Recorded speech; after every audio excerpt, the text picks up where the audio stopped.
Assalamualaikum warahmatullahi wabarakatuh.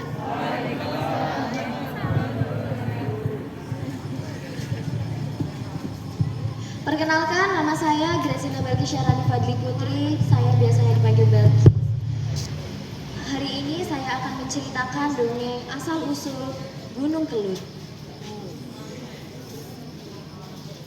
Pada suatu hari, hiduplah seorang putri raja yang bernama Dewi Kilisuci.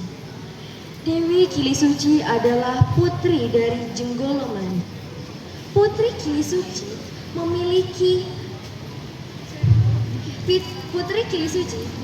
kedudukan sebagai putri seorang raja di kerajaan Jenggala. Kala itu ia mendapat lamaran dari 2 orang pangeran. "Wahai Baginda Raja, bolehkah engkau izinkan saya untuk menikahi putrimu?" Baginda Raja pun menjawab, "Semuanya akan saya serahkan kepada putri saya. Silahkan tunggu dalam 2-3 hari untuk mendapat jawaban dari putri saya." Sang raja pun lalu pergi ke kamar putri Kilisuci. "Wahai anakku yang tercinta, aku baru saja kedatangan 2 orang pangeran. Pangeran yang pertama bernama Lembu Soro. Pangeran yang kedua bernama Mahesa Soro. Wahai Kilisuci, dia meminta untuk melamarmu. Apakah engkau bersedia?" "Wahai ayahanda, apakah pangeran itu ganteng?" Ayahanda pun menjawab, "Sebenarnya dia agak berbeda. Pangeran Lembu Soro memiliki kepala berbentuk lembu, sedangkan Pangeran Mahesa Soro memiliki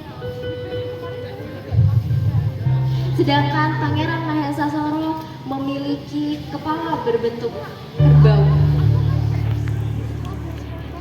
"Baiklah ayah, tunggu dalam 2 hari, aku akan memberikan jawabannya kepadamu." Putri Kilisuci sebenarnya tidak ingin menerima lamaran itu. Tetapi karena Putri Kilisuci tahu bahwa kedua pangeran itu berbeda dari yang lain, akhirnya Putri Kilisuci memutuskan untuk membuat sebuah sayembara.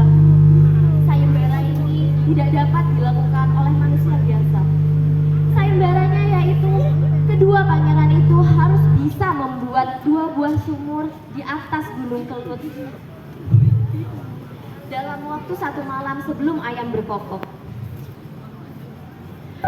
"Ayahanda, aku bersedia.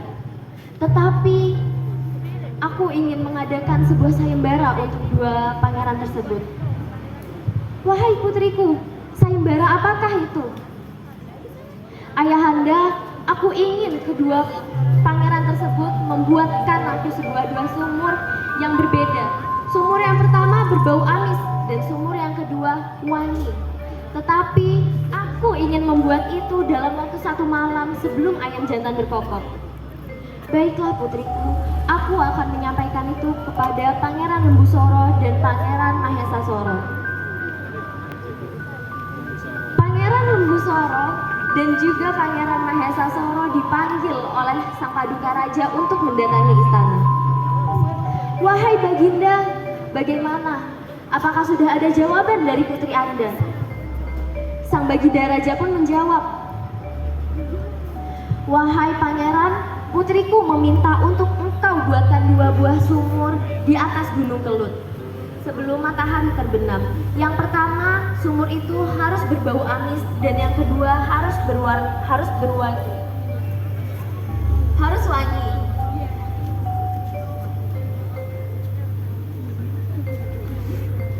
Kedua pangeran pun mensanggupi permintaan Putri Kilisuci. Mereka menyiapkan kekuatan masing-masing untuk membuat 2 sumur tersebut dalam waktu 1 malam. Semalam suntuk mereka mengerjakan sumur tersebut. Akhirnya pagi pun tiba. Putri Kilisuci dipanggil oleh kedua pangeran itu untuk melihat sumurnya. "Wahai Baginda, ini sumur buatanku telah selesai. Bisakah engkau untuk memanggil Putri Kilisuci ke atas gunung Kelut, sang Paduka Raja pun menjawab, "Baiklah, saya akan memberitahukannya kepada Putri Kilisuci." "Wahai anakku yang kusayang, pangeran memintamu untuk melihat sumur yang kau minta." "Baiklah ayah, aku akan pergi ke sana." Di dalam hati Putri Kilisuci, sebenarnya dia tidak ingin menerima lamaran tersebut. "Baiklah ayah, kita akan berangkat kapan?" "Hari ini anakku." "Baiklah, aku akan bersiap." Putri Kilisuci dan pangeran dan Baginda Raja pun pergi ke atas Gunung Kelut untuk melihat sumur tersebut. "Wahai Putri Kilisuci, ini adalah sumur buatanku. Ini sumur yang wangi dan ini sumur yang berbau amis." Sang Pangeran Lembu Soro pun berkata, "Tapi Putri Kilisuci, sumur buatanku lebih baik daripada sumur buatan Mahesa Soro. Punyaku lebih wangi dan juga baunya lebih amis." Karena Putri Kilisuci tidak ingin menerima lamaran tersebut, akhirnya Putri Kilisuci memiliki rencana tersendiri untuk mengkhianati mereka berdua. "Aku ingin mengecek kembali. Aku memiliki satu syarat sebelum aku menjawab," kata Putri Kilisuci. Kedua pangeran pun menjawab, Apa itu Tuan Putri?" Tuan Putri pun berkata, "Aku ingin engkau mencium aromanya. Apakah itu sudah sangat bau amis dan sangat harum? Aku ingin kalian masuk ke dalam sumur." Pada saat kedua pangeran itu memasuki sumur, Putri Kilisuci memanggil para prajurit untuk menutup sumur itu. Sampai akhirnya kedua pangeran tersebut tidak terselamatkan.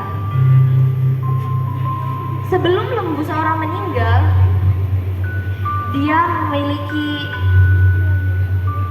dia sempat bersumpah, "Ya orang Kediri, besok akan mendapatkan balasanku yang sangat besar.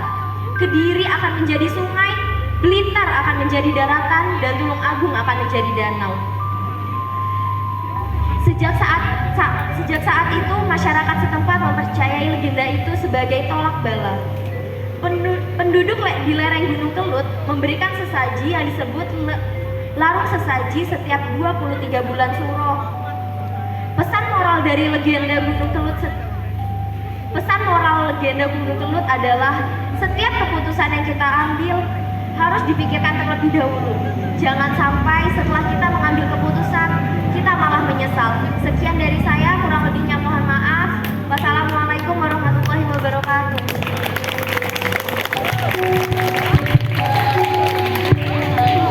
Wow, luar biasa. Beri tepuk tangan yang meriah untuk Kamar Arafah 1. Wow, dongengnya mengenai asal-usul Gunung Kelut, yang mana hari Minggu kemarin teman-teman dari perkemahan rumah remaja telah melakukan observasi di sana. Dengar-dengar nih, mereka itu observasi di Kampung Tenun,